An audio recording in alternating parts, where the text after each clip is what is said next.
Welcome to tonight's edition of Nightly Halacha. Nightly Halacha is an ongoing presentation of the Weiss Entertainment Network. 6:13 on your dial. Okay, we are not live tonight. Obviously, I have a dinner obligation, so here is a recording. I figured we would start learning Halachas of Chanukah. It's only a couple of weeks away, and since we're limited on time, it's hard to get that much in. So the halachas of Chanukah begin in Tov Reish Ayin in Orach Chaim. And so let me read you the first halacha, and then we'll get into a little introduction about Hanukkah, and then Michelle will continue tomorrow night live. The Kaveh v'Kislev. So the Shulchan Aruch says on the 25th day of Kislev, Maschilim Ches Yimei Chanukah, begin the 8 days of Chanukah. The Asurim v'Hesped uvetanis, and it's Asur. On Hanukkah, you're not allowed to have a hesped, you're not allowed to give eulogies, v'tanis, you're not allowed to fast. Aval mutarim b'asiyas melacha. But you're allowed to do malacha. There's no Isra Muksa, Shabbos, all those things. But Noah goes to Anoshim Shalol Lasos Malacha, Bod Shanei Rostokos. There is a custom of women not to do malacha, a strenuous malacha at the time of when the candles are burning, as Mishabur brings down, because certain miracles happen through the women, certain miracles, Yehudis and others that we will talk about. So Yesh Misha Omer Shein Lahaka was there. So Chaba writes that some people say that one should not be lenient about this, and really women should not do malacha during this time. So what are we discussing here? So writes the Mishnah where he gives a little introduction. He says, and it's based on the Rambam.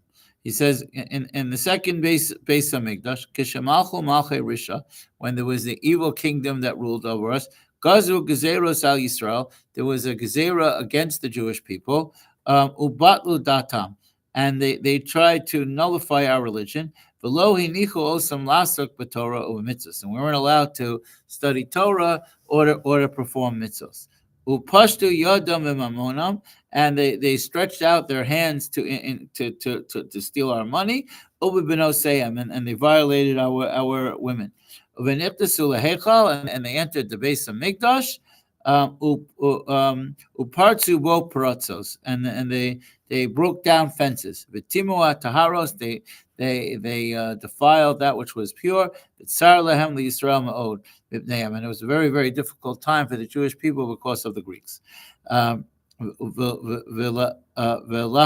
lachatzko, and a lot of pressure was put on us. Ad shirichem alehem Elohei avosenu v'hoshiyam miyadam, until HaKadosh Baruch Hu had compassion upon us and saved us from their hands. V'gavru b'nei Chashmonai kohanim gedolim, and the Chashmonaim, who were the Kohanim Gedolim, were victorious over them and killed them. V'hoshia Yisrael miyadam, v'chaza malchus Yisrael, and the kingship went back to the Jewish people. Yeser al Masayim Shana, more than 200 years out of Chorban Vayisheni, till the destruction of the second base of Mikdash. Kishagav Yisrael alayvehem, and when the Jewish people were victorious over their enemy, the Ibdum, and destroyed them. B'Kafeh v'Keslev Haya. It was on the 25th day of Kislev. V'Niptasu lehechal, and they entered the base of Mikdash. V'lo matzu Shem and Tar b'Mikdash, and they didn't find Shem and Tar in the Mikdash. They didn't find pure oil in the base of Mikdash.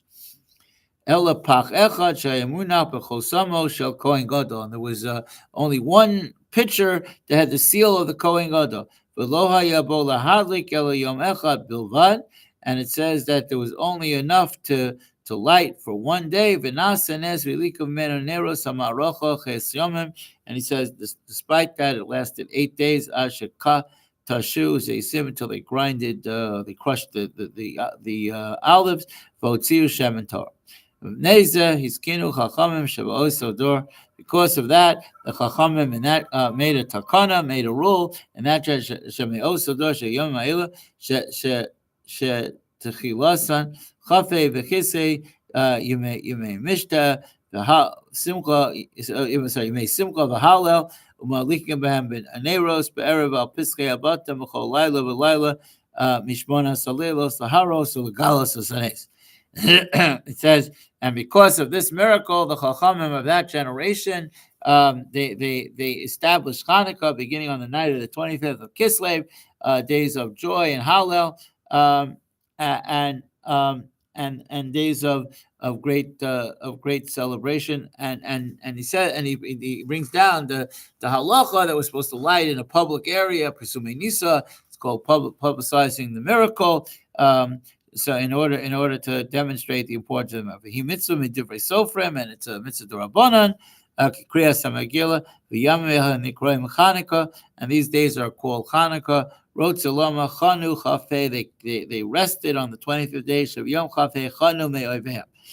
Right. That's also that's learned from Purim. It says that we didn't celebrate Purim on the day of the war, which was Yud Gimel Adar. We celebrated Purim kayamim asher nachu b'hem haYehudim me'ovehem, on the days that the Jews rested from their enemies. So we don't celebrate the day of the war, because the day of the war you don't really realize what you have. It's the day after when you don't have to pick yourself up and go out to war and go out for the fight, and then you realize the importance and the significance of what has been accomplished. And that was learned by Purim, because the Megillah says Kayimim Ashanachu B'hem HaYehudim. The Jews outside of Shushan fought on the 13th, and they celebrated on the 14th. The Jews in Shushan fought on the 13th and 14th, they celebrated on the 15th. Again, always the day that they rested from the. That's the idea of Chanukah. Chanu, they rested. Chafei. Neshem Yimei Simcha v'Halel l'kach asar b'hem ha'hesped v'hatanis. And because they're days of great joy, so it says that's why we can't not allowed to fast on Chanukah or say hesped. No gimayim wasabi v'Chanukah al psachem v'yesh tam l'zeh. He says he brings a minhag that to give tzedakah, that the niyam would go around on Chanukah. I don't know if that might be related to the idea of Chanukah guilt, or something else. I'm not sure. Now, then the Mishnah Berurah writes, Hanoshim, though this minhag, women not doing malacha at the time of the Chanukah candles, he says, Dafka noshim, lefi shenasa nes al yedeim, v'yesh mekomo shegam hanoshim achorim b'zeh. He says specifically women, because many miracles, I mentioned Yehudis and others, happen through the women. That's why also, although Chanukah is a mitzvah seisha asman grama, it's a mitzvah that has a set time. Nonetheless, women are obligated shafim hayuba also anes, because they were also saved. And he brings a minhag that even sometimes men don't do malacha during candlelight. The od shanei rostokos beveso kedei lahakisha also lishtames laoru hukatzi shah. He says the time of not doing the malacha should be about a half hour. Shein lahaka davi kidvaram mutum v'agim noagim isu shein lahate b'fneim. Kasa b'shiltei gibor v'chen hiskim b'chuvas chagasish v'makom shenagu isu melasas malacha kol yom yesh limchos biyadam ki abatala avrahi v'mvili de shamum. Right. He says that some people had a minhag not to do malacha at all in Chanukah, and he thought that was not considered a proper practice, and that's what it was about. Okay, we'll stop here for tonight. So a little introduction, and Mr. Shem, we're going to get into the different halachas and different questions that come up about Chanukah over the next couple of weeks, so we'll have a full understanding of the upcoming Yom Tov. Okay, thank you, and I'm sorry about tonight, and Mr. Shem, we'll see you tomorrow night.